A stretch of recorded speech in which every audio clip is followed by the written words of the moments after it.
I caught you cheating, Susan. I just returned from a business trip when my mother-in-law suddenly came at me with a triumphant grin, accusing me of infidelity.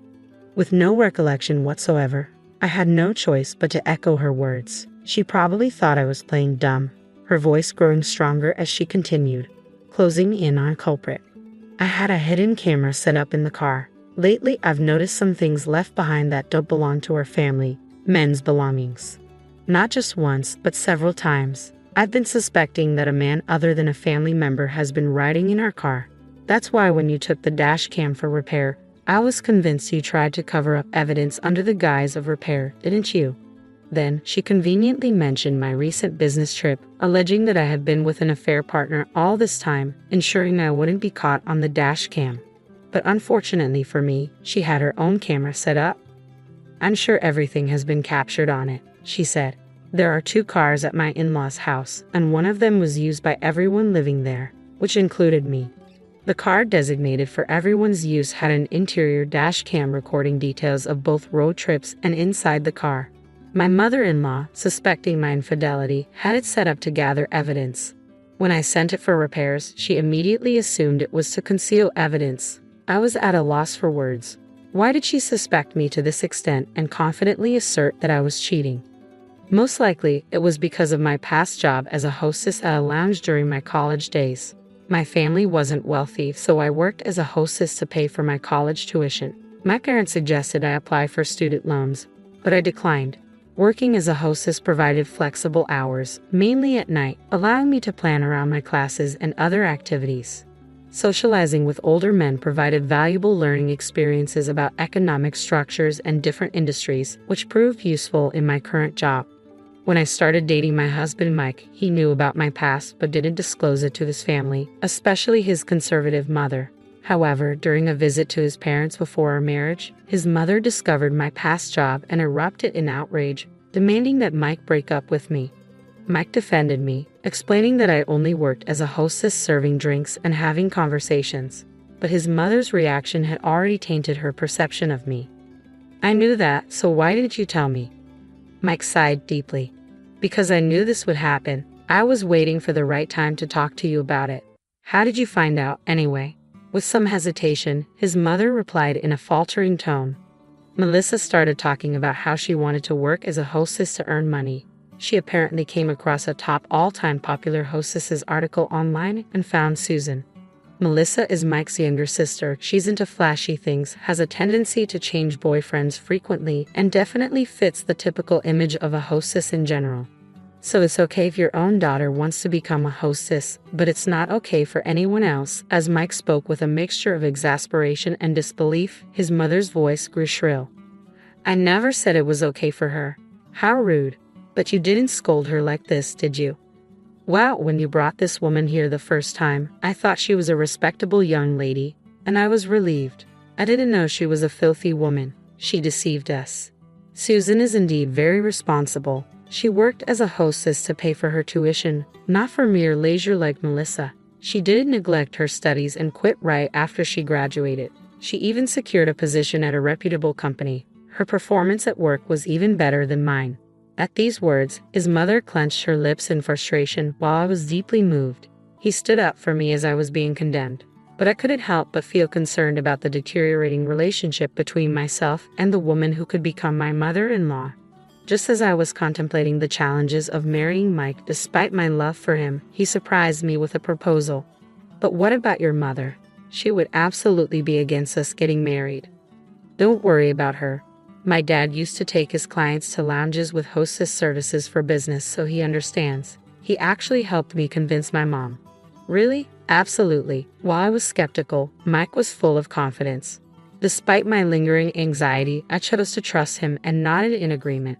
Our plan was to find a place for the 2 of us to live together after getting married. Mike, being the second son, always joked that if anyone should live with their parents, it should be the eldest son. His older brother wasn't married at the time but had a fiancée, so I naturally assumed they would be the ones to move in with my in-laws. But then we'd rather have Mike live with us. To my surprise, my mother-in-law, who had previously belittled and criticized me as the filthy woman, was the one who brought up such a proposition. I couldn't fathom her intentions, but since we had already pushed through with the marriage against her wishes, I couldn't refuse when Mike voiced his worries, asking if I was going to be okay. I confidently assured him that I was going to be fine. Shortly after our marriage, we began living in Mike's parents' house. Our newlywed life consisted of living together with my in-laws and sister-in-law. Melissa had actually gotten married a little before us, but her husband was immediately assigned to an overseas business trip, so she remained at her parents' house. Just like Mike said, my father-in-law was understanding and treated me kindly. It helped that I had experience conversing with older men, so our talks were quite engaging. My mother-in-law didn't seem to approve of that aspect of me either. "She's just fooling you, dear." I could hear such backbiting quite frequently. She spread rumors in the neighborhood about me being filthy, and when she saw the designer items I had received during my days as a hostess, she would make snide remarks about my spending habits. At first, Mike and my father-in-law would scold her, but the shrewd woman eventually started to harass me when they weren't around.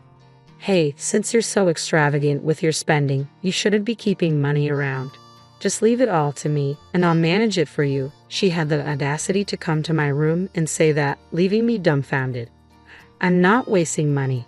These designer items aren't recent purchases. Plus, if I were to entrust anyone with my money, it would be Mike.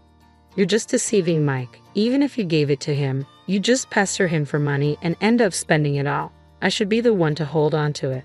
Besides, the other day, I witnessed you returning home after drinking with a man. You seem to have a penchant for men, don't you? That man happened to be my boss. If you work for a company, it's natural to occasionally socialize over drinks, isn't it?"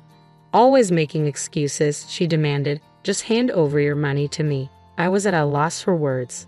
But since I'm not someone who spends a lot of money in the first place, it wouldn't inconvenience me much even if I were to give her a portion of my salary. So, I replied, "I guess I could give you about half of my salary, but remember, it's my money that you'll be managing, so don't use any of it." "How could you say that? You were really rude." That's how I ended up giving half of my salary to my mother-in-law each month. She would come to my room to collect it, perhaps to keep it a secret from Mike and my father-in-law. Melissa, my sister-in-law, was more favorable towards me. She would approach me in a friendly manner and ask about my days as a hostess or seek advice on her friendships. I appreciated her friendliness, but it wasn't exactly comforting, given that she was far more reckless with her money than me but never got scolded for it. Plus, I noticed that she had been occasionally taking and using my personal belongings without permission. In the beginning, she quietly borrowed them and returned them, but eventually she stopped returning them. My mother-in-law's behavior was escalating as well. She would follow me. On my days off, whenever I interacted with a man, she would take photos, claiming them as evidence of infidelity. She'd share these photos with Mike and my father-in-law, insisting repeatedly that I was having an affair and should be kicked out. "I want to trust you." Mike spoke to me with powerless words that seemed to contradict his true feelings, after being shown evidence of infidelity by my mother-in-law for who knows how many times. "But the number of photos my mom brings to me, isn't it excessive? Have you been meeting men behind my back?" "No way," I interrupted him out of shock. "Your mom takes photos of random people I bump into or people asking me for directions, strangers I absolutely don't know." "Yeah, you're right, sorry." Mike's voice lacked energy, and I didn't feel he fully believed me. Melissa would buy into everything my mother-in-law said, often commenting, whether maliciously or not, "Susan, you really have a lot of men wrapped around your finger. That's amazing." Her words seemed to be taking a toll on Mike as well. My mother-in-law's boasts about having caught me red-handed came amidst this ongoing tension. I finally got definitive proof of Susan's infertility. With that, she summoned my father-in-law, Mike, and Melissa to watch the hidden camera footage with her. I knew everyone was suspicious of me due to my mother-in-law's outrageous behavior. Even Mike started to think I might be cheating, but just as strongly as my mother-in-law insisted on her evidence, I had absolute confidence that I hadn't done anything wrong. And at that moment, only, I knew about the shocking footage that was about to disappoint my mother-in-law's expectations greatly. My mother-in-law pressed the play button, and immediately the inside of a car was projected on the screen. Everyone except me held their breath. What appeared on screen was, in fact, Melissa indecently dressed and flirting with a man. That's right, I was the only one who knew about this. The man's belongings that did not belong to the family, as my mother-in-law had put it, were the belongings of Melissa's lover. What? Wait, what's going on? My mother-in-law spoke so fast and pressed the pause button on the remote several times, but perhaps due to her panicking, her fingers couldn't actually press the button, and the image of Melissa in disarray continued to play. Melissa's voice filled the room. "Stop it. Turn it off," she cried out in a voice filled with anguish, on the verge of tears. Why? Why did this happen? But Melissa deleted all the footage from the dash cam. When I opened my mouth, everyone turned to look at me. Clearing my throat, I continued, "Earlier, your mother did mention that this footage was from her hidden camera. You let your guard down because you thought you had deleted your own affair from the dash cam, leaving only mine." Melissa, with a look of despair, directed her gaze towards her mother. "Why would she put a hidden camera? That's awful. It's like you're spying. If you wanted to capture Susan's infidelity, you should have at least told me about the camera. And why didn't you check what was being recorded? I can't believe this." Those words sparked anger on Mike's stunned face. "What the heck? You're okay if Susan is the victim of a hidden camera, but not you? Cut the crap. It's okay, Mike," I said, and continued, "You know, Melissa, dash cam data is usually stored on a memory card and can be recovered even after being deleted. The dash cam was acting up, and because I knew that you've been deleting things, I had it restored while it was being repaired. So, your fare is recorded on the dash cam too. Oh, and obviously, there's nothing of mine. I never cheated." Tears swelled up in Melissa's eyes as she stared at me. "Why? Why would you do this to me? We were getting along so well. Normally, you don't just take things that belong to someone you're close to, do you? And didn't you, along with your mother, keep saying that I was having an affair? If it really was a relationship based on mutual respect, we wouldn't do such things to each other. It's only natural to be angry if someone does that. I didn't take anything without permission." Melissa passionately argued to the point of straining her voice, but such lies won't hold up. "Yes, you have. I even have evidence. You didn't notice the hidden camera in my room that has been set up for a long time now, did you?" "Yes, for a long time." I could see my mother-in-law's body tense up at those words. A smile crept up on my face. "Well, it looks like he finally figured it out. It's captured on camera, the day you came to my room and accused me of being extravagant with money, demanding that I hand over my salary. I even have footage that shows you coming to my room every month to collect the money." My mother-in-law's face turned deep red. "That's because you squander your money. I was just holding on to it for you." "So, where's all this money you've been holding on to for me?" No rebuttal came. My mother-in-law's face remained red, and her teeth clenched in frustration. "I know what you were up to. You've been following me every time I leave the house. But I've also been following you when you go out, and you know what? You've been going to male strip clubs, haven't you? Multiple times a week. You needed money for your addiction." My father-in-law finally spoke up. He looked at my mother-in-law intently, as if pleading with his eyes. She lowered her gaze. "Well, it's true in a way. I may have gone there occasionally. But Susan, can we see the footage from your hidden camera?" When my father-in-law spoke, my mother-in-law unleashed her words as if she had been struck. "There's no need for that. Having a hidden camera in the first place is despicable. But you did the same, didn't you?" Mike said with a sigh. "Moreover, you were the one who placed hidden cameras in the car used by all of us and secretly followed and took photos of Susan. Susan only had a camera in her own room. Which do you think is more despicable?" Once again, my mother-in-law seemed at a loss for words. I went to fetch the camera in my room with my father-in-law, and we checked the footage. There was Melissa stealing my belongings and my mother-in-law demanding money and coming to collect it. Everything was recorded. I am truly sorry. Once we finished watching the footage, my father-in-law apologized. Even when I told him it was okay, he wouldn't stop apologizing. Mike joined him and apologized to me as well. "I screwed up. I should have stopped Mom from following you and taking photos. I let my own insecurities get the better of me. I'm sorry." He looked up with worried eyes and asked, "Can I still be your husband, Susan?" "Of course you can." At my words, Mike finally smiled. My father-in-law demanded my mother-in-law to return the money to me and also served her with divorce papers. Despite her pleas of having no money and begging him not to leave her, my father-in-law was resolute, and they ultimately divorced.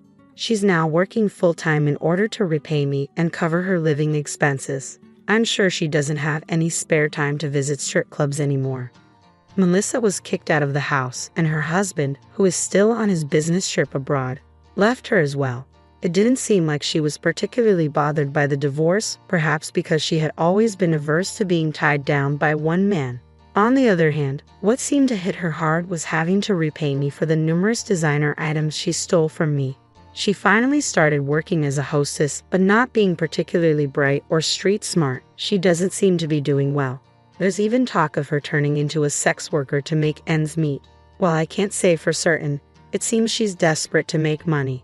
As for me, I'm living happily with Mike and my father-in-law in his home. As expected, conversations with my father-in-law flowed smoothly, and my husband would often ask to join in, maybe because he was jokingly jealous of our relationship. The three of us laugh and enjoy our time together every day. My wife told me she's pregnant, but I can't be the dad because I can't have kids. Still, I act like I am. I'm 38 and married my wife, who's 33, 2 years ago. We dated for 3 years before that. She wanted to get married more than I did, so I agreed to make her happy. About a year ago, we tried to have a baby, mainly because my wife wanted to. It was tough emotionally, and my wife wasn't very nice during this time. I tried to cope with her behavior, but it was too much. Eventually, I got tested and found out I can't have kids. It really hurt because even though I wasn't initially keen on having a baby, I started to imagine myself as a dad and really wanted it. Finding out I couldn't be a dad was devastating, but the hardest part was yet to come. I struggled to gather the courage to tell my wife that I was the reason we couldn't have a baby. I was scared of how she'd react, especially considering how she'd been treating me lately.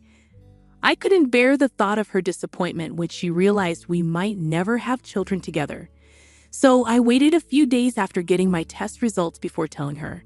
But before I could, she surprised me.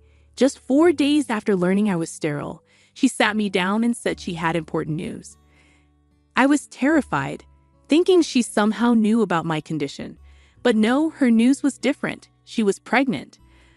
I was completely shocked by what she said, but I pretended to be happy for her. The next day, I got tested again to be sure about my sterility, and the results were the same. I felt lost because if I wasn't the father, then she must have been cheating on me. The fertility treatments she would need were expensive, and she couldn't have afforded them without my help. So it seemed clear she was cheating. It was such a strange and awful thought that I didn't know what to do. Meanwhile, my wife was busy planning a big party to announce her pregnancy. She looked so happy, and I felt crushed inside. But I had to hide my emotions because I needed to figure out what was going on. I kept everything to myself, not even telling my family. It was too personal and awkward to share with anyone. I couldn't confront my wife either. Too much time had passed, and I needed to know who the real father was before I said anything. Fortunately, I found out at the party. Many people were there, including our families, friends, and some of my colleagues. She even invited our neighbor from across the street, a 27-year-old guy who's a model. He's undeniably good-looking, probably better looking than me or most people given his profession. He moved in with his aunt, who lives nearby, to pursue his modeling career since his own family lives far away. My wife always had a soft spot for this guy. When he first moved in, she'd cook for him and his aunt, and he'd even joined us for dinner a few times. We'd chat about his work, and he seemed well-spoken and educated. He's a literature major like my wife, so they hit it off instantly. I didn't mind him, he seemed nice, and I trusted my wife. But on the day of the party, when he arrived, I noticed a change in her demeanor. Her eyes lit up, and she rushed to greet him with a longer hug than she gave anyone else. While others didn't seem to notice, I did, and it felt like something was brewing between them. I needed to confirm my suspicions, so I pretended to go to the bathroom but sneaked into the bedroom to check her laptop. It was harder to access than her phone, as she was always using it whenever I was home. Whenever I asked her what she was doing on her laptop, she'd deflect and claim she was working on her novel, a project she'd been immersed in for months. I respected her privacy and believed her, thinking she was genuinely focused on her writing. But now, with suspicions rising, I doubted there was a novel at all. it seemed more like an excuse to keep me from seeing her screen. Luckily, there was no password, though I could easily access it. After some searching, I discovered another email account she had. I switched to it and found a trove of emails exchanged between her and our neighbor. They were full of love confessions from both sides, and in the more recent ones, she told him about her pregnancy. He didn't take the news well, leading to a pause in their correspondence, likely because he wanted to end things. But my wife wasn't ready to give up on him. Then I received the most shocking email of all. She told him she'd consulted a lawyer friend about filing for divorce right after the baby's birth. She admitted that the reason she pushed for a baby was to secure alimony and child support, enabling her to leave me for our neighbor shortly after and start a new life with him. Reading that email filled me with horror, and even now, the sickening feeling returns whenever I think about it. Pushing aside my emotions, I focused on the task at hand. I discreetly took several photos of the incriminating email with my phone before shutting down her laptop and returning it to its place. While the infidelity hurt, what disgusted me most was her calculated plan to deceive me. Cheating was one thing, but manipulating me into parenthood to finance her fantasy life with her lover was beyond comprehension. And to top it all off, she played the role of a happy wife so convincingly that I hadn't suspected a thing. Her joy seemed almost unsettling, but my anger drove me to seek revenge. I resolved to bide my time and reveal the truth when she least expected it. I couldn't let her off the hook without experiencing the pain, betrayal, and frustration I endured upon discovering her deceit. Some might call me vengeful, but I felt it was necessary. So for the next 9 months, I played the part of the perfect husband and soon-to-be father. It was challenging knowing she was lying to my face, but her deception only fueled my determination. I accompanied her to every doctor's appointment, ensured she took her vitamins, and portrayed the ideal partner.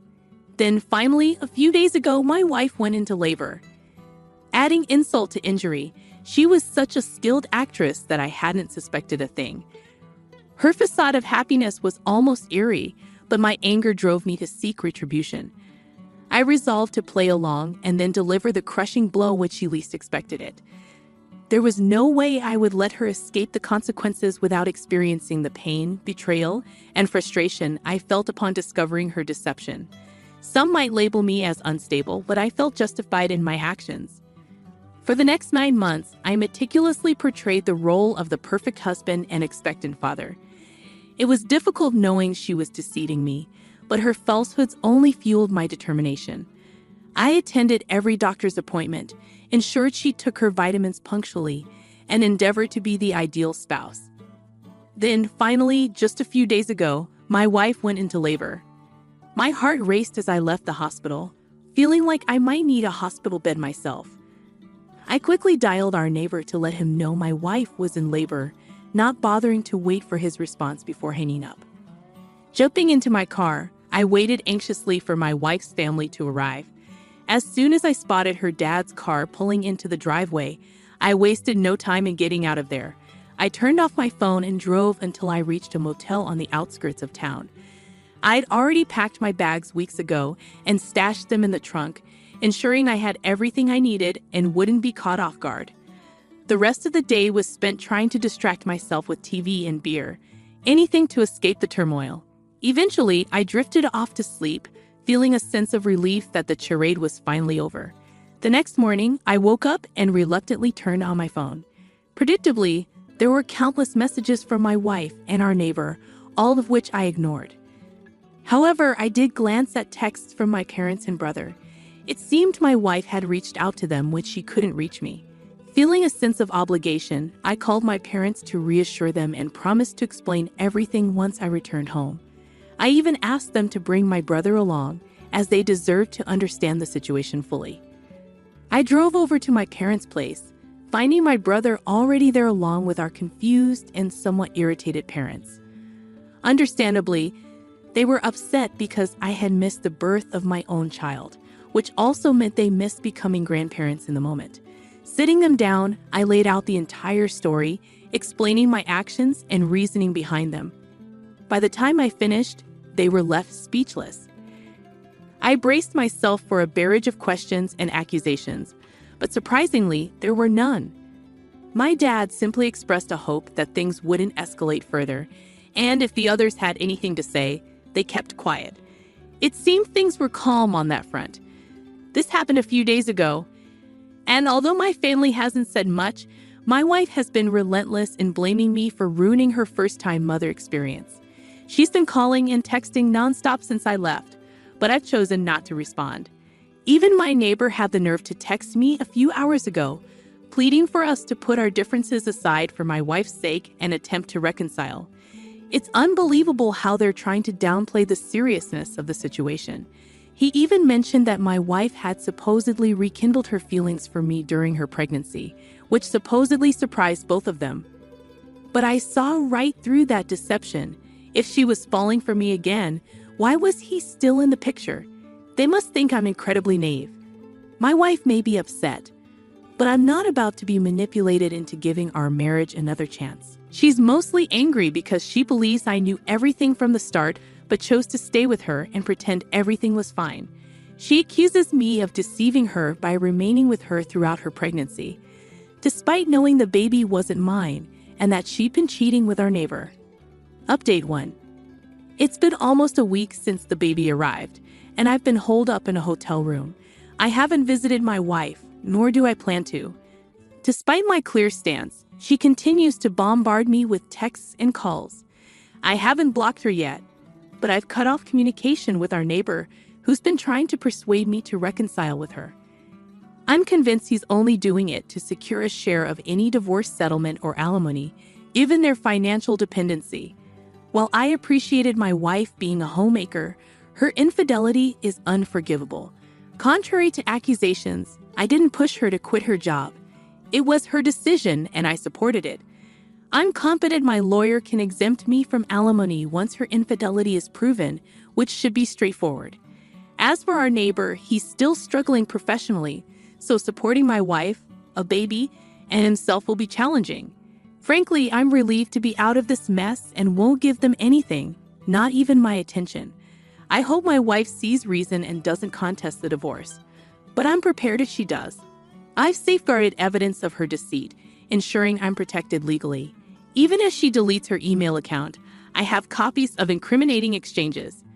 I'm willing to pay alimony if necessary, but I refuse to stay with her. Despite owning the house, I'm giving her time to leave voluntarily. Hopefully, this ordeal will soon be behind me. Update 2. As expected, my wife's lack of sense has led her to reject the settlement I offered, which I found quite generous considering it covered her expenses during our marriage. I'm baffled by what she hopes to achieve, but it's her choice. Yesterday, she texted to say she's left the house. Today, I returned hoping she'd moved in with her parents. Disappointingly, she's moved across the street to our neighbor's house. I'll have to endure seeing them daily now. I briefly considered returning to a hotel but decided against it. This is my home, and I won't be driven out. I wondered why she didn't move in with her parents, a move that would have favored her in the divorce case. However, her father's text shed some light on the situation. He apologized for her actions and assured me they don't condone them. He even mentioned cutting her off after she expressed a desire to contest the divorce. Her irrational behavior continues to baffle me. Surely, she must realize her actions will backfire. Either she's foolish or has sinister intentions. I hope it's not the latter, but with her, I wouldn't be surprised. Despite the complications this living arrangement brings, I refuse to let them provoke me. Thankfully, I'm saving money by not staying in a hotel. It's been a month since negotiations began, and so far, things aren't looking good for my wife. I've gathered evidence of her infidelity. Update 3. It's been a month since the divorce negotiations started, and things aren't looking good for my wife. I've solidly proven her infidelity, especially since she's now living with the man I accused her of cheating with, providing undeniable evidence of my claims. She attempted to fabricate accusations, claiming I was an alcoholic and the reason for my infertility, suggesting that her affair was justified due to my supposed cruelty during our attempts to conceive. However, his claims were easily disproven, as I quit drinking a year ago when we decided to start a family. It's puzzling why she thought such flimsy excuses would hold up. Perhaps her failed initial plan left her desperate, or perhaps motherhood has consumed her attention, leaving no room for scheming. Regardless, both of us understand her slim chances of receiving alimony. It seems she may have relayed this to her boyfriend, as she was recently ousted from his home, along with their child, amid a tumultuous scene of screaming and name-calling. From my living room window, I witnessed the unsettling scene unfold. The moment I saw him forcibly eject my wife while she held our baby, I cast aside any animosity and rushed to their aid. I couldn't bear to see an innocent child suffer for faults that weren't his own. By the time I reached their doorstep, it was already shut, leaving my wife and son in tears. I swiftly scooped up the baby and reached for my wife's hand, leading them back to my house across the street. With a quick call to my father-in-law, arrangements were made for her to return home. In the following hour, amidst tears and sobs, I comforted both mother and child, playing the role of a comforting presence. Despite my initial urge to involve the authorities, my wife persuaded me to let it pass, not wanting further trouble.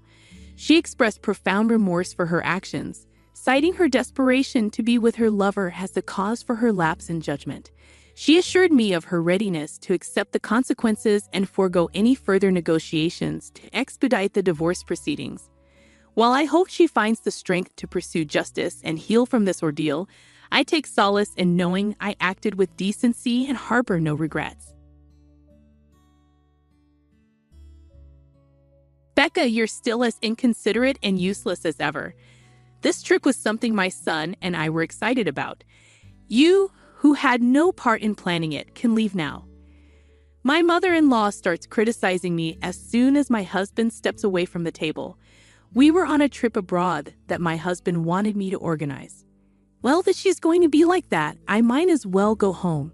What happens between them after that doesn't concern me. I'm Becca, a married woman working for a big company. Since my job is flexible, I mostly work from home, so I spend a lot of time there. My husband Jack always tries to show off and act like he's better than everyone else. He loves spending money but never chips in for our household expenses. I didn't notice this side of him when we were dating, but after we got married and started living together, it became more obvious. His mom loves boasting about him. I've heard of moms who adore their sons, and I was ready for that to some extent, but she's stubborn and won't listen to anyone else's views, not even her husband's, because she thinks her son is the greatest. She really doesn't like me. Every time we see each other, she makes snarky comments. She's especially bothered by the fact that I'm financially comfortable relying on my son's income alone. She keeps pestering me, saying, "You're still young. You should get a job outside the house." I tried explaining countless times that I do work from home, but she just sees it as a part-time gig. She assumes I'm just pretending to work, sitting at my computer. She probably thinks I'm playing games all day instead of doing housework, seeing me as a useless wife. My husband knows how I work, but he's never bothered to explain it to his mom. Even when she brings it up in front of him, he ignores it. I've asked him to clarify things, but he just wants us women to sort it out ourselves and leaves it all to me. He even says he doesn't want to deal with problems. Once, when I kept pushing him to take action, he threw a completed divorce paper at me. It hurt to be treated like that, and I considered divorcing him. But I heard divorce is even more complicated than marriage. If it's harder than what we're going through now, it could be a bigger problem, so I ended up giving in to my husband's argument. I realized that my husband always puts his mother first. It's frustrating, but I know I have to find a way to handle her without causing more trouble. I didn't agree to divorce because my feelings changed, but it seems like my husband thinks I'm still madly in love with him and didn't want to break up. His arrogant attitude keeps getting worse. It's cute when a child tries to act mature, but it's a major turnoff in an adult. I've learned to brush off his arrogant remarks and pretend not to notice his actions. There's another reason why I didn't divorce him. Because of my husband's job, we live far away from my in-laws. We only see them once or twice a year. I thought I could handle that, especially when everyone was making a big deal about having 9 days off in a row. Even during vacations on weekdays, both my husband and I were usually working. For me, American holidays don't matter much since I adjust my schedule based on international needs. And for my husband, he simply wasn't taking 9 consecutive days off according to the calendar. When he came home after his first day back at work, he suddenly said, "Let's go on a trip abroad." When I asked what he meant, he explained that his coworkers had taken time off to have a 9-day holiday for an overseas trip, and he felt left out.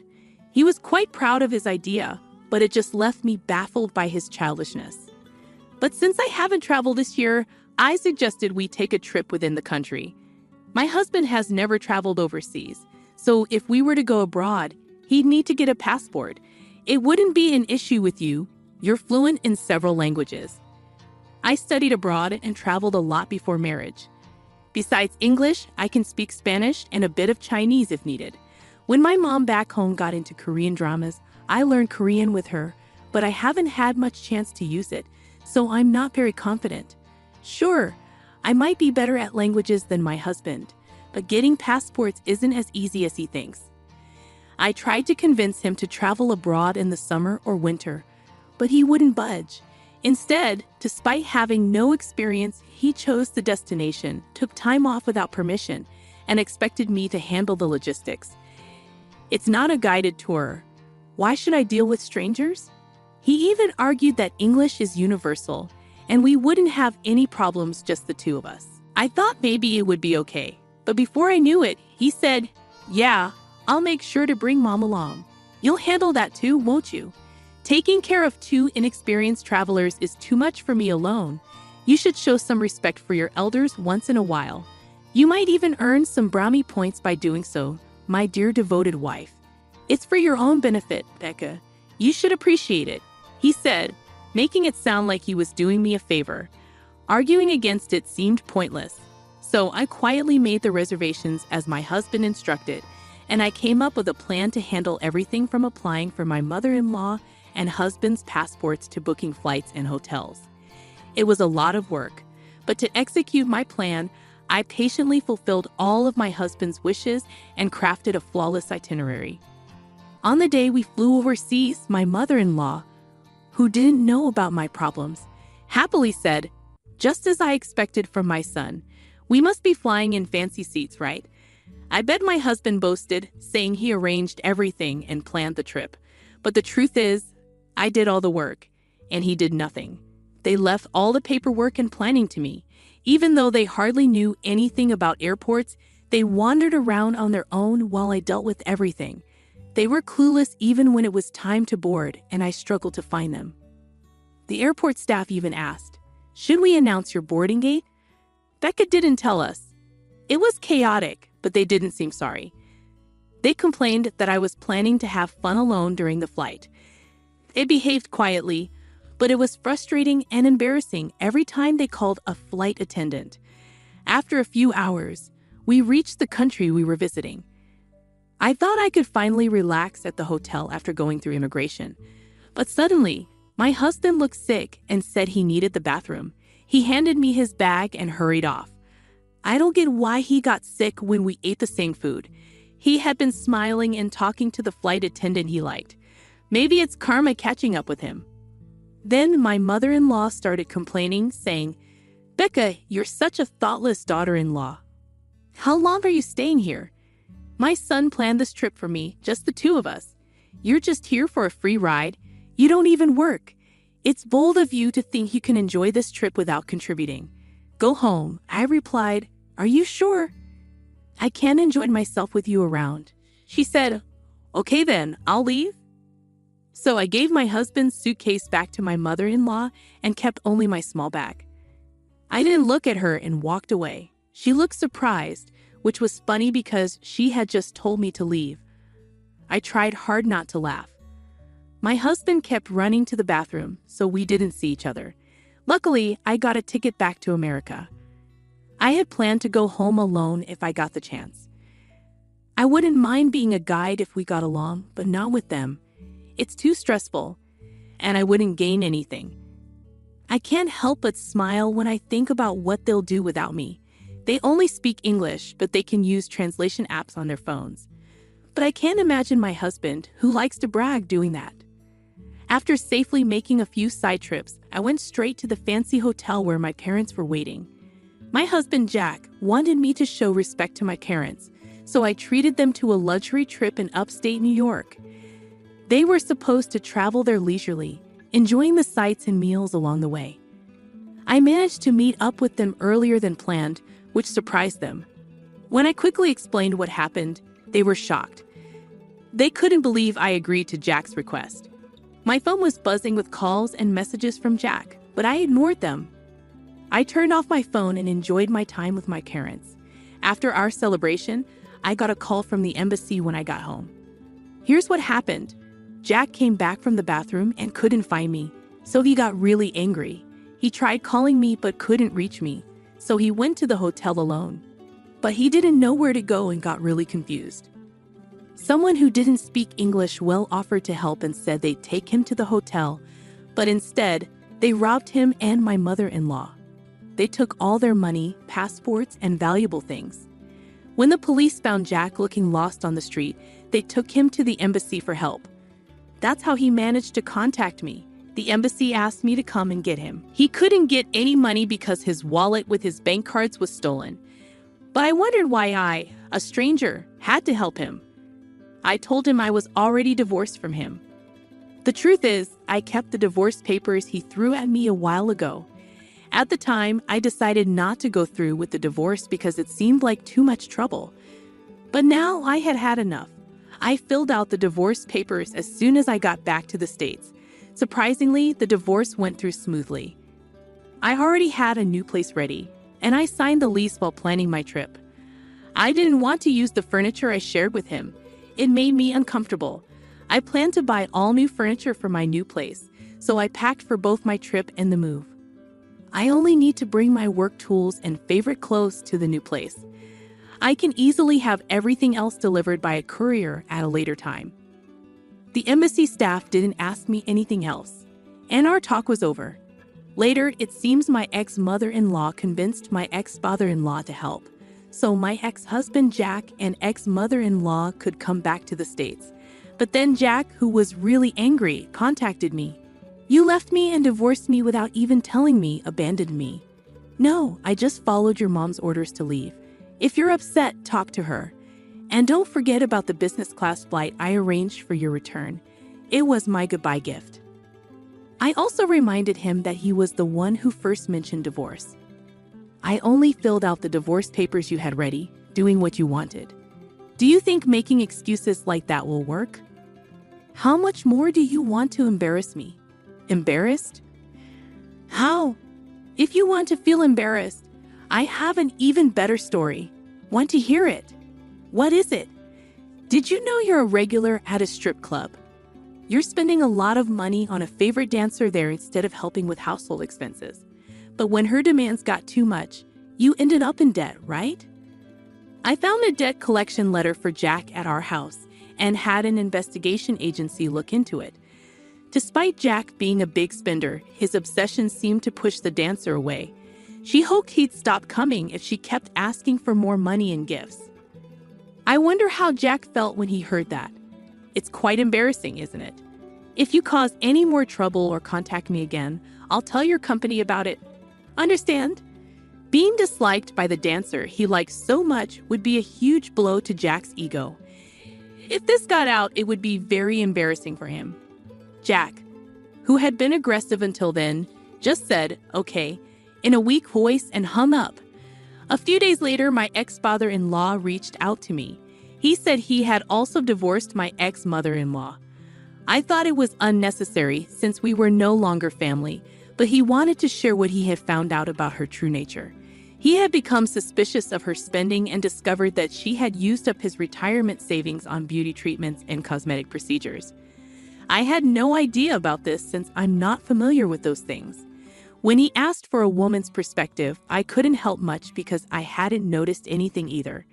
Maybe seeing her only once a year made the changes more obvious, but I truly haven't seen any. I even asked him, "Are you sure it's for beauty treatments? She spent a lot, but I don't see any visible changes."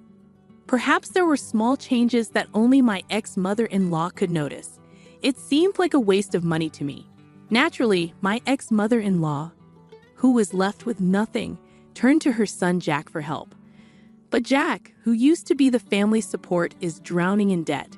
Since our divorce, he even lost his apartment because he couldn't pay the rent. Now, he and his mother are living in a rundown apartment, but his mother refuses to work and keeps spending on beauty treatments. Jack is struggling to pay off his debts and cover his mother's expenses while working nonstop. It seems they still care about appearances, even though their living conditions have worsened. If they're okay with it, I won't interfere. But I heard from others that the quality of the beauty treatments has dropped, and she looks much older now. As for me, I appreciate the peace and freedom to focus on my work without anyone controlling me. It reminds me of the importance of living within my means. A nerdy son, neglected by his wealthy parents throughout his life, was denied even the most basic necessities. Now his successful tech business has them accusing him of fraud and begging for his forgiveness. Hi everyone, I'm using a throwaway account because I don't want to clutter my main one. So I, 27 meters, launched my own business a year ago with the help of a couple of my college friends. We've been doing really well financially and are currently making a profit. A few days ago, my estranged parents, both 54, who hadn't spoken to me since I graduated, finally reached out. They asked if they could join as partners in my business because they wanted to invest in it. But I declined their offer. I didn't consult my friends because they were well aware of my strained relationship with my parents, and I wanted to keep them out of my business affairs. My parents had always neglected and belittled me while I was growing up, despite being the kind of child most parents would be proud of. Both of them were quite wealthy. My dad was a dental surgeon, and my mom was a CFO at a company. Despite growing up in a successful household, I was always ambitious from a young age. However, my parents were never supportive and often made fun of my nerdy tendencies. Despite their wealth, they barely provided for my basic needs, seemingly out of spite. It wasn't until later that I realized they resented me for not achieving the level of success they had hoped for. While they were successful in their own right, they never reached the level of fame they desired. I only learned the truth behind their animosity towards me when I confided in my aunt, my dad's younger sister, who was the only one who understood me when I was 16. She revealed the reasons behind their unreasonable behavior and hatred towards me, believing I was old enough to know. They held me responsible because they felt they had to invest time and money into raising me, believing that if they had dedicated the same resources to their careers instead of me, they would have achieved greater success. They only had me due to family pressure and didn't even desire a child. However, once stuck with me, they chose to deal with me by bullying and constantly making me feel inadequate. I'd say I missed out on a lot during my childhood because although they provided for everything financially, they offered no support. Whether it was small things like homework or bigger issues like schoolyard fights, they offered no assistance. If I ever asked for anything beyond absolute necessities, they would either dismiss me or, worse, ridicule me. They'd mock my appearance, especially because I was thin and had a nerdy look. If not that, they'd tease me about my love for computers, insisting I'd only amount to an IT guy and nothing more, deeming any investment in me a waste of money. I experienced severe emotional neglect, and these insults were what I grew accustomed to hearing while growing up. At the time, I didn't realize it was wrong. Instead, I believed there was something inherently flawed about me, causing my parents to not love me like other parents love their children. It was messed up, but it felt normal to me. During my teenage years, I started pushing back a bit, but my dad quickly shut it down and threatened to kick me out if I didn't comply. So I turned to confiding in my aunt, who repeatedly offered to intervene, but I was too afraid of the potential consequences. I knew my aunt couldn't take me in, and I didn't want to burden anyone else, so I endured the hardships at my parents' house. Whenever things got tough, I sought solace in talking to my aunt. However, once I learned the truth behind my parents' behavior, I decided to cut ties with them after college since they didn't want me. They had sent me to public school, which, forgive me for sounding conceited, I believed was a waste of my potential anyway. That should have been a clear sign that they didn't care about my education or me in general, but I still held on to some expectations from them. However, those expectations shattered when they informed me that once high school ended and I turned 18, I wouldn't have a place in their home unless I made something of myself. Furthermore, they declared they wouldn't pay for my college tuition either. I couldn't take it anymore and confronted them, insisting they couldn't do this to me because I knew I had a promising future. Being a straight student all my life, I believed I was on the path to success. But they remained firm, dismissing my potential and saying I shouldn't have such high expectations. They even went as far as to belittle me, suggesting that the highest position I could aspire to would be a lowly IT guy fixing computers for beginners in corporate offices, despite what my teachers and friends had led me to believe about my abilities. To be honest, it was a pretty absurd statement because even though supposedly lowly aid professionals are highly skilled and deserving of respect in their own right, unfortunately, my ignorant and narrow-minded parents couldn't grasp that concept. I tried to reason with them, hoping to convince them to cover my tuition costs. I figured I could worry about accommodation later. However, they remained stubborn, so a few weeks before my 18th birthday, I left home and sought refuge at my aunt's house. While my aunt continued to advocate on my behalf with my parents, her efforts proved futile. Eventually, we decided that I would attend whichever college offered the highest percentage of tuition coverage through scholarships. Fortunately, I was accepted into a college with an 80% scholarship, and it boasted a respectable computer science program, which satisfied me. My aunt, who worked in sales and didn't earn as much as my parents, generously agreed to cover the remaining expenses. Despite her middle-class status, her support was invaluable, especially considering my reduced tuition fees as a scholarship recipient. I only returned home if it was absolutely necessary. Otherwise, I preferred to stay in my dorm, especially since my aunt often traveled for work. That was my plan for navigating college, and my life improved significantly once I left my parents' house. Without the constant worry and anxiety, I felt much happier and found it easier to make friends. It was through these friendships that I met my current friends and business partners. Together, we decided to establish our own egg firm, and things have been going relatively well since then. I didn't think my parents would take any interest in my life, considering they had shown little interest during my school years. However, when they learned that I was graduating college as valedictorian, they decided to attend the ceremony. Unfortunately, they couldn't enter because I hadn't purchased tickets for them, nor had I invited them, as we were not on speaking terms.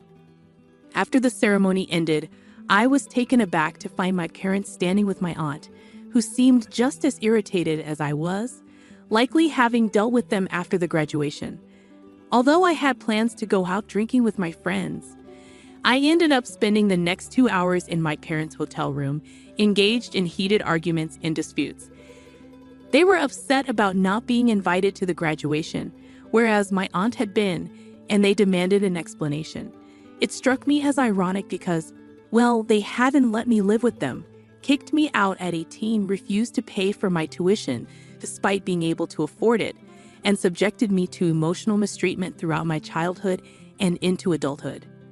Frankly, I didn't feel they deserved an explanation, but I didn't want them causing a scene outside my college campus. So I reluctantly accompanied them to the hotel. However, before losing my temper completely, I made it clear that I never wanted to see them again and warned them that if they tried to contact me, I would take legal action to keep them away. With that, I left the hotel to meet my friends. I made it clear to my friends that I wouldn't let my parents ruin what should have been a joyous day for me. After that confrontation, I cut off communication with them completely. Later, my aunt informed me that they were disappointed and angry. They even discussed the idea of disinheriting me, but I wasn't fazed because I never expected to receive anything from them anyway. That was the end of our interaction, and it's been almost 7 years since we last spoke. Then, out of the blue, a couple of days ago, they called me. They had asked my aunt for my phone number, and she gave it to them, thinking they wanted to apologize. However, they didn't apologize for anything and instead went straight to proposing a business venture. They saw investing in me as profitable now compared to years ago. Naturally, I declined their offer, hung up, and blocked them. I shared the incident with my friends, but they understood why I declined without consulting them first, given my history with my parents. However, the very next day, my parents retaliated by posting a scathing message on Facebook, tagging me and all my friends. They claimed that I wasn't the self-made success I portrayed myself to be, but merely someone who relied on daddy's money to create a moderately successful business. They accused me of refusing to acknowledge the help they supposedly provided over the years. I was stunned by the Facebook post and was tempted to call them immediately to confront them. But before reacting, I decided to retaliate with something I had kept to myself for years. During my teenage years, when I still lived with them, I have recorded several videos documenting my daily life with my parents. I did this just in case I ever needed evidence to prove in court or elsewhere that they were terrible parents. However, I never shared these videos because I wanted nothing to do with them. I feared that if I posted these videos showing their rude behavior, mocking me, and treating me poorly, there would be consequences. At the time, I didn't want any drama, so I let it go. However, their Facebook post changed everything. Feeling compelled to respond, I finally decided to share those videos. Perhaps I was in the wrong here. Using my public profile on Instagram, I wrote a lengthy caption explaining my history with my parents and uploaded the videos to call them out. Once that was done, I contacted my lawyer to update her on the situation. However, she was already one step ahead and began the paperwork to file a defamation lawsuit against my parents for their actions. She also planned to contact my business partners to gauge their willingness to join the lawsuit since their names had been dragged into the Facebook post as well.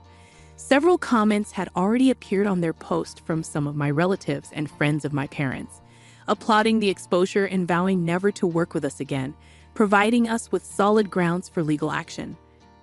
I forwarded those screenshots to my attorney for future reference and informed my business partners so they could stay informed. After completing these steps, I waited for my parents to reach out, expecting them to beg for forgiveness. A few days later, they did call me, but not to apologize. Instead, they demanded an apology from me, claiming I had made a mistake by posting those videos.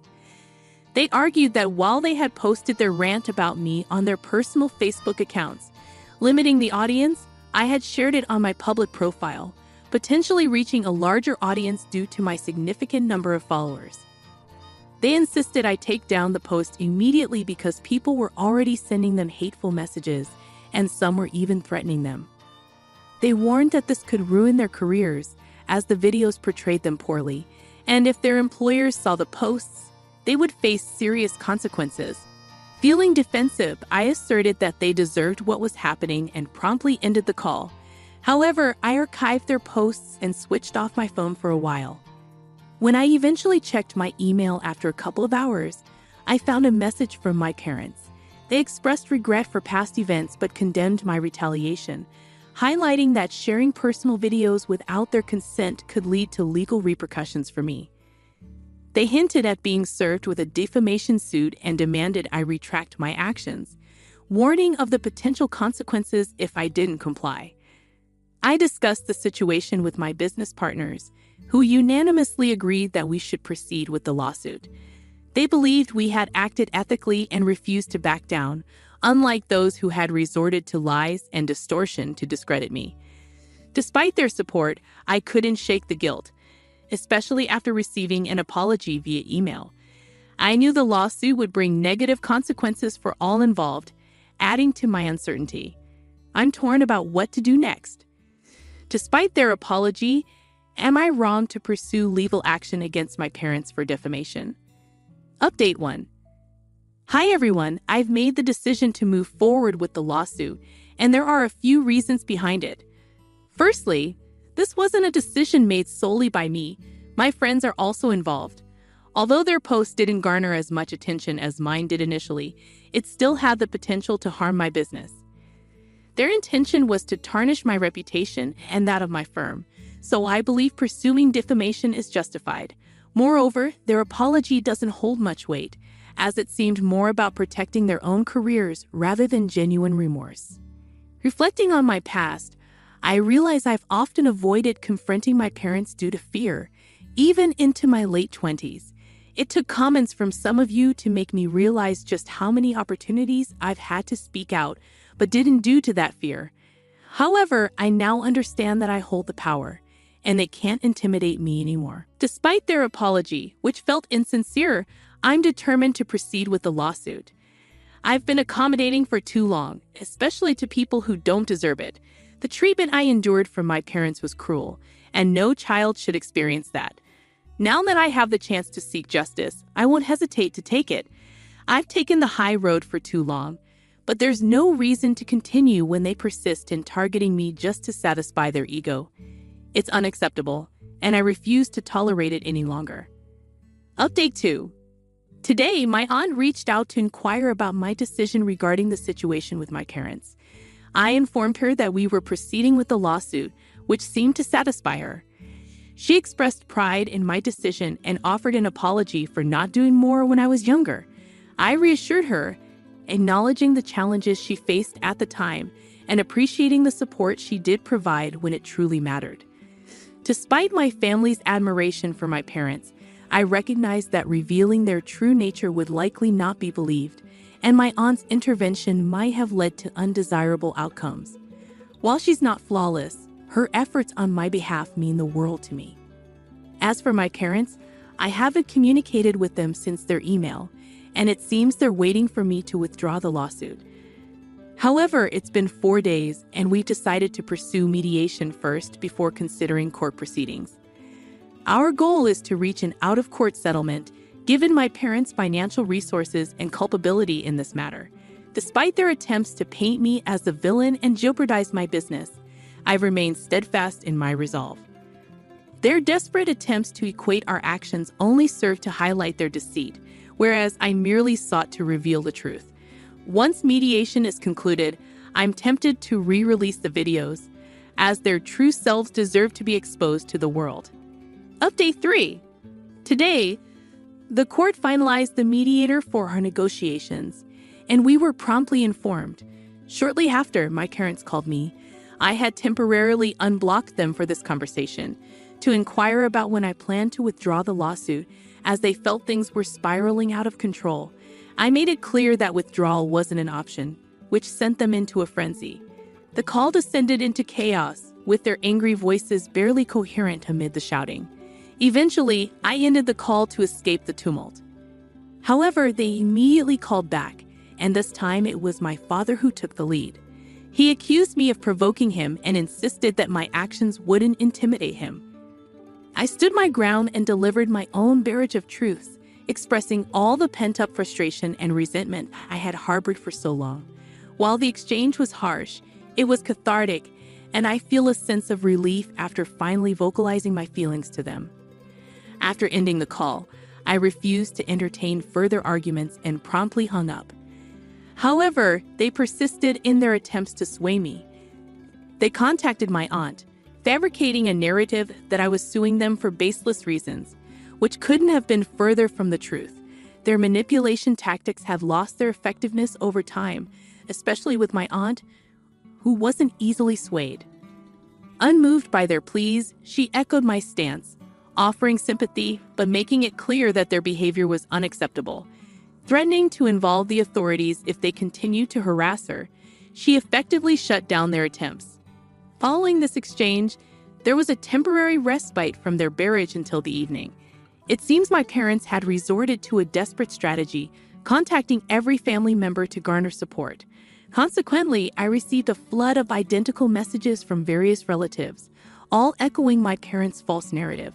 It was painfully obvious that my parents had orchestrated this campaign, hoping to pressure me into relenting.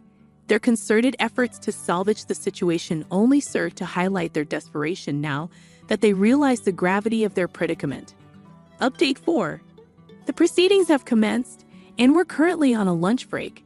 I'm jotting this down while riding the subway.